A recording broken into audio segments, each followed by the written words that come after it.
অনেক শখ করে লাগানো এই মরিচ গাছ থেকে কিন্তু আজকে আমি মরিচ তুলে নিচ্ছি। এর আগেও কিন্তু আমি অনেকগুলো মরিচ গাছ লাগাইছিলাম, বাট সেগুলোতে কিন্তু ফল আসেনি। তো পরে সেগুলো আমি ফেলে দিয়েছি। তো এই মরিচ গাছে এতগুলো মরিচ ধরবে এটা কিন্তু আমি ভাবিও নি। আমার ব্লগগুলো যদি ভালো লাগে অবশ্যই কিন্তু আমার ইউটিউব চ্যানেলটি সাবস্ক্রাইব করে নিতে পারেন আর আমাকে ফলো করতে পারেন আমার ফেসবুক পেজে।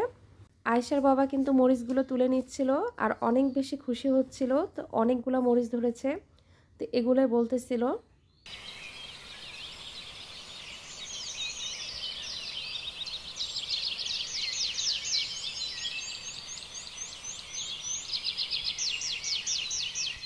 তো এই যে এখনো কিন্তু অনেকগুলো মরিচ রয়েছে।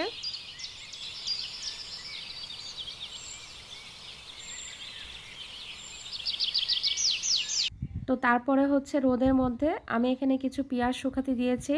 তো পেঁয়াজগুলো একটু ভেজা ছিল, তো রোদে শুকানোর কারণে কিন্তু অনেক দিন পর্যন্ত রাখা যাবে, নষ্ট হবে না। বাইরে কিন্তু আজকে প্রচণ্ড গরম আর রোদ উঠেছে। তো এইখানে হচ্ছে আমি ঘরের কাজ করতেছিলাম, তো আয়েশা খুবই বিরক্ত করতেছিল। ও বিছানা গুছাতে নিলেই বিছানার মধ্যে চড়ে ঠিক এইভাবে খেলাধুলা